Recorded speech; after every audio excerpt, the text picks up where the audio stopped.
এই প্রথম আজকে আমার কোনো ইলেকট্রনিক্স মিডিয়ায় উপস্থিতি। হারুন ভাই, আপনাকে দিয়ে শুরু করছি। আজকে বিএনপির একটা সমাবেশ হয়েছে পল্টনে, আপনাদের সেন্ট্রাল লিস্টের সমাবেশটা ছিল, যদিও সেটি হচ্ছে আন্তর্জাতিক গণতন্ত্র দিবস উপলক্ষে 15 তারিখ যেটি হওয়ার কথা ছিল সেটি আজকে হয়েছে।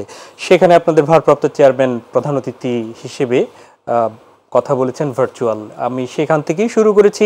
আমি জাস্ট কোট করছি একটি দুটি বিষয়। তিনি বলেছেন অন্তর্বর্তী সরকারকে কোনোভাবেই ব্যর্থ হতে দেয়া যাবে না, এবং অন্তর্বর্তী সরকার নিজেও যেন ব্যর্থ না হন সেই বিষয়টি বলেছেন।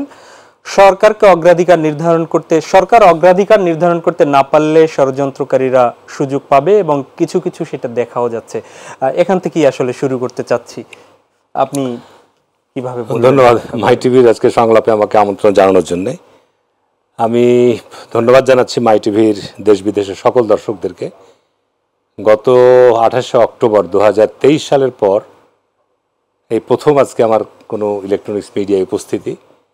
মানে আমার 28শে অক্টোবরের যে ভয়াবহতা, যে তাণ্ডব, যে বিভৎস দৃশ্য আমি নিজে প্রত্যক্ষদর্শী ছিলাম।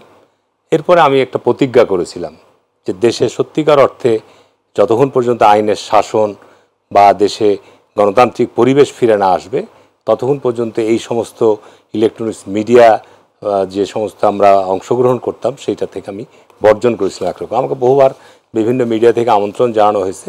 তারপর সত্যিকার অর্থেই যেহেতু আমরা মিডিয়াতে আসতাম, কথা হয়তো বলতে পারতাম, এটা সঠিক, কিন্তু সামগ্রিকভাবে দেশের যে পরিস্থিতি তৎকালীন সময়ে বিদ্যমান ছিল সেই পরিস্থিতিতে আমি এটিকে উপযুক্ত মনে করি বলে আমি এটিকে অনুপস্থিত থাকতাম।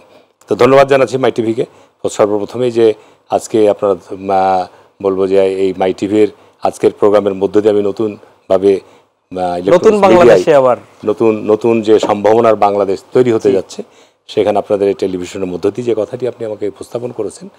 আজকে সারা বাংলাদেশে বিভাগীয় শহরগুলোতে বাংলাদেশ জাতীয়তাবাদী দলের উদ্যোগে একটা আপনার সমাবেশ ছিল। সেই সমাবেশে ঢাকায় আমাদের পার্টির ভারপ্রাপ্ত চেয়ারম্যান মহোদয়, যিনি অত্যন্ত গুরুত্বপূর্ণ যে মেসেজটি দিয়েছেন সেটি ইতিমধ্যেই আপনার ইলেকট্রনিক্স মিডিয়া এবং গণমাধ্যমে, সামাজিক যোগাযোগ মাধ্যম প্রচারিত হয়েছে। বাংলাদেশের মানুষ সত্যিকার অর্থে গণতন্ত্রপ্রিয়। আজকে নতুন নয়, বাংলাদেশের শত বছরের ইতিহাস বিশ্লেষণ করলে দেখা যাবে যুগে যুগে এদেশের স্বৈরতন্ত্রের বিরুদ্ধে, এদেশের কর্তৃত্ববাদের বিরুদ্ধে, এদেশের অন্যায় অত্যাচারের বিরুদ্ধে দেশের মানুষ বরাবরই সংগ্রাম করেছে, জীবন দিয়েছে, রক্ত দিয়েছে, এবং তারা তাদের দাবি আদায় করতে সফল হয়েছে। তো দীর্ঘদিনের আমি বলবো যে এই ফ্যাসিবাদের যে কর্তৃত্ববাদের বাংলাদেশে উত্থান হয়েছিল এবং একটা ভয়াবহ অবস্থা দাঁড়িয়ে গিয়েছিল, সেই অবস্থা থেকে অনেক রক্তর বিনিময়ে, অনেক ত্যাগের বিনিময়ে তরুণ, ছাত্র, যুবক, শিশু, নারী সকলেই যে আত্মত্যাগ করেছে, যার বিনিময়ের মধ্য দিয়ে একটা নতুন বাংলাদেশ গড়ার একটা সম্ভাবনা তৈরি হয়েছে, যেটা আমাদের সকলের প্রত্যাশা। এদেশের যারা আমরা ভালোবাসি, দেশপ্রেমিক মানুষ, সকল দলমত নির্বিশেষে সকলেই চাই যে বাংলাদেশকে আন্তর্জাতিক বিশ্বে একটা গ্রহণযোগ্য জায়গায় নিয়ে যাওয়ার জন্য এটা একটা উপযুক্ত সময়।